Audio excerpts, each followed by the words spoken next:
Hello from COP25, the UN Climate Conference held for Chile by Spain here in Madrid. My name is Shireen Wheeler from the European Investment Bank, and here at COP25 we're going to be asking the big questions around climate change. How can we as public institutions and citizens react fast enough and do the right thing to tackle the climate emergency? Well, this year has been notable for the level of public concern and action around climate action. And most notably, actually, among young people, teenagers, school children, under the leadership of Greta Thunberg. So it's timely that we at the European Investment Bank decided to look more closely at what citizens think, citizens in Europe, in the US, and in China. And we carried out a survey to do that, which was in fact conducted by BVA. And I'm very happy to have with me here at COP25 the Deputy Managing Director of BVA, Edouard Lecerf. And Edouard, thanks for joining. Thank you. Tell us first of all, this survey, which I think spoke to more than 30,000 people, so pretty substantial, what was the most striking result of it from your point of view? Well, there are actually two things that struck me. The first one is probably the pace of the change in public opinions. I've been doing that job for about 30 years now, more than that, and I've seldomly, maybe never seen such a strong surge in public opinion on one specific topic. There has been a few things around terrorism, of course, when dramatic events happened, but it went down again. Here it's both massive in terms of volume and in terms of geographic spread, and also in terms of sociological impact, because there's not one single part of the population in the world and within the countries, not one single part of the population, aged people, young people, of course they were not starting from the same base, but they all raise in concern and in consciousness of what's happening, and that is really striking. And that's interesting, because here at COP25 we get a lot of people saying climate change is the defining issue of our time. Does the poll support that idea then? Yes, it's considered as the most important topic that populations, that public opinion, and of course that governments have to tackle with. And it's even more striking when you think about the way we asked the question, because we didn't just ask, is it an important topic? Because with that question you would have massive majority saying, yes, it is important. But we asked them to challenge that compared to other topics, important topics such as unemployment or poverty or political surge here and there. And when you think that that topic was challenge was compared to the other topics, it makes it even more striking, the fact that it comes first in each and every population, not in every country. We might go a little bit in details on that, but it's really overall, within the countries, 30 countries that we surveyed, it is now considered as the most important one. And it is important to think that 2 years ago, we might have think, yes, it's growing, but not at that space. Yes, that's really interesting. So what about the sense that people can actually do something about it? What did the poll tell us? Well, that's another interesting thing, because they think it's important as a topic. They have the feeling that it should be tackled, it should be handled by everyone, but they also think that they have their part to do. And there's still some hope. Yes, 1/3 of the population think it might be too late, but there's nevertheless quite a strong proportion of people thinking things might change and I can do my part in it. And that's really important, because they think that it is still possible to change things if they do, but they don't want to be alone on that field. They do want each and everyone to take their part in that battle.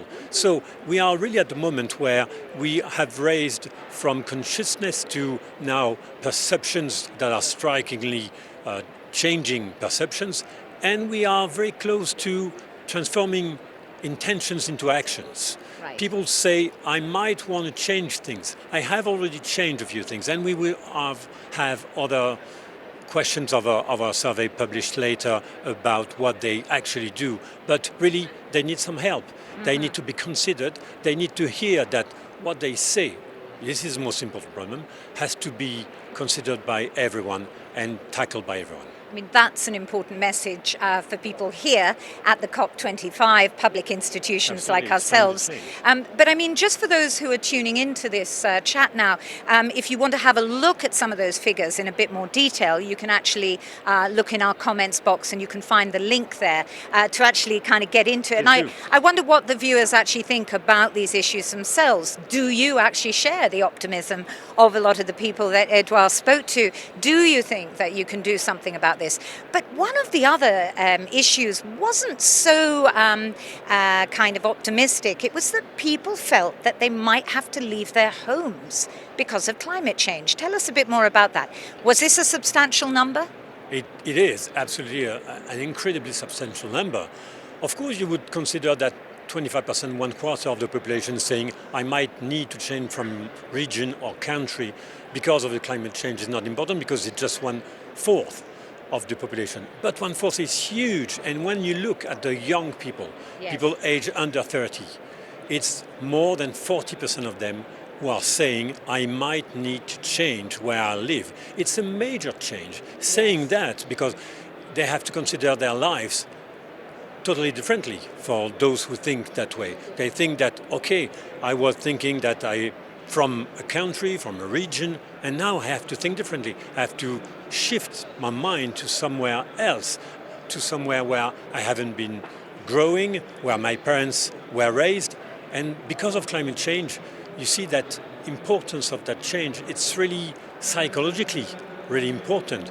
1/4 of the people saying, okay, we might need to move. That's and a as major you say, change. 41% of young people in Europe, we should say, felt that they might have to leave their homes in the future because of climate change.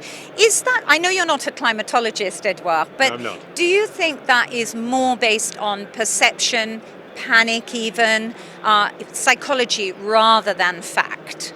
It's both. It's both, actually, because when you look at the map, the difference where in the countries or regions where people have the most important feeling that they already feel changes, because that's another important thing that they say in the survey. They say that it's there. It's not something in the air. Well, it's in the air, but it's not just something that you might think is important. We feel it's important. They say on a daily basis, their daily life, we ask them, does the climate change have an impact on your daily life? And they said, yes, and especially in the south of the rim of Europe.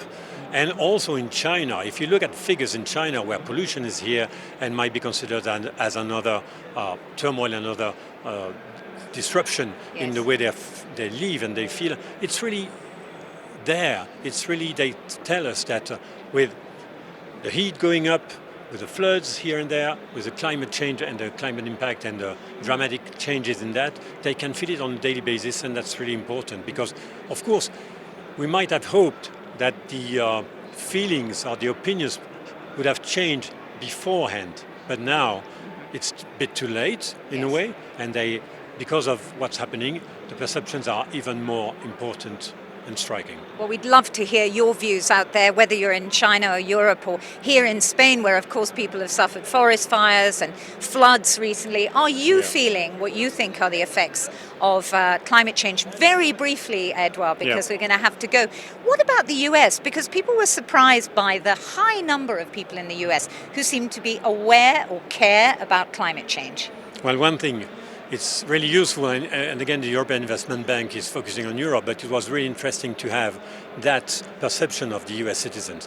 And maybe people, when thinking about climate and US, they think a bit differently. They don't think about people, they think about the politicians. Some of the politician speeches that are putting climate change a bit aside. This is not the case when you come to the population. When you ask the population, that's a major thing to have in mind, because it can help and it should help politicians to change their mind too. Well, we know that in cities and towns across the US, but that's all for now. And that's all from me for the moment. Stay tuned to the EIB channels and join us for more soon. Bye for now. Thank you.